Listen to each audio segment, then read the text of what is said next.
بسم اللہ الرحمن الرحیم الصلاۃ والسلام علیک یا رسول اللہ وعلی آلک واصحابک یا حبیب اللہ۔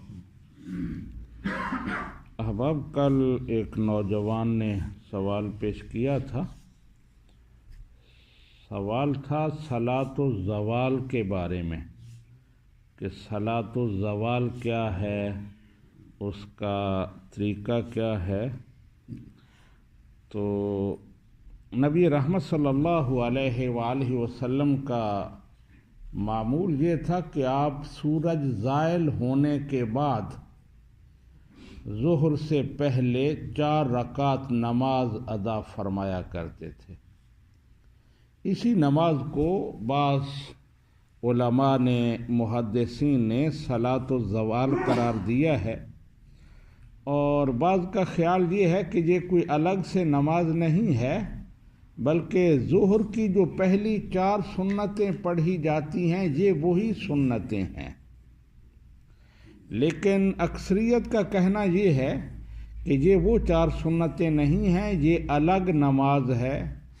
وہ ظہر سے پہلے جو 4 سنتیں پڑھی جاتی ہیں وہ سنت مؤکدہ ہیں، اور یہ سنت مؤکدہ نہیں ہیں، یہ مستحب ہیں، یا ان کا درجہ جو ہے وہ سنت غیر مؤکدہ والا، جیسے عصر سے پہلے 4 سنتیں اور عشاء سے پہلے 4 سنتیں پڑھی جاتی ہیں۔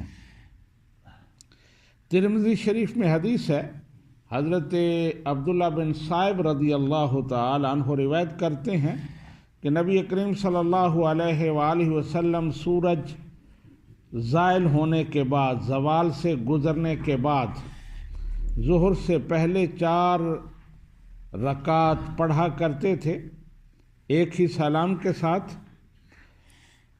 تو آپ نے فرمایا اس کے حوالے سے، انہا ساعۃ فیہا تفتح ابواب السماء، یہ وہ گھڑی ہے جب آسمان کے دروازے کھول دیے جاتے ہیں۔ وَأُحِبُّ أَن يَسْعَدَ لِي فِيهَا عَمَلٌ صَالِحٌ، اور میں چاہتا ہوں کہ اس لمحہ جب آسمان کے دروازے کھلے ہوتے ہیں تو میرا نیک عمل اللہ کی بارگاہ میں پیش ہونا چاہیے۔ تو یہ نبی کریم صلی اللہ علیہ وآلہ وسلم کا فرمان عالی شان ہے۔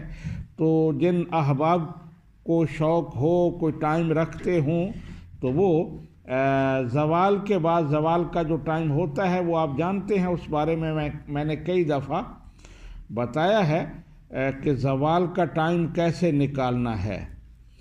زوال کا ٹائم، صبح کا جو ٹائم ہوتا ہے نا، ڈیوریشن صبح کے ٹائم کی، اس کا ہاف کر لیا جائے نا تو وہ ہاف جو ہے وہ زوال کا ٹائم ہوتا ہے۔ اگر 2 گھنٹے صبح کا پورا ٹائم ہے ساری سے لے کر سورج طلوع ہونے تک، تو زوال کا ٹائم 1 گھنٹہ بنے گا۔ ظہر کا ٹائم جب شروع ہوتا ہے تو اس سے 1 گھنٹہ پہلے یہ زوال کا ٹائم ہے۔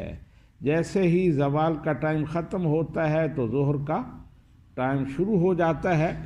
تو زوال کا ٹائم ختم ہوتے ہی 4 رکعت نماز پڑھنا یہ نبی کریم صلی اللہ علیہ وآلہ وسلم کا معمول تھا، اور اسی کو بعض علماء نے، محدثین نے صلاۃ الزوال قرار دیا ہے۔ تو یہ مؤکدہ نہیں ہے بلکہ مستحب ہے، اگر پڑھ لیں تو ثواب ہے، لیکن نہ پڑھیں تو اس پر کوئی مواخذہ نہیں ہے۔ وما علینا الا البلاغ۔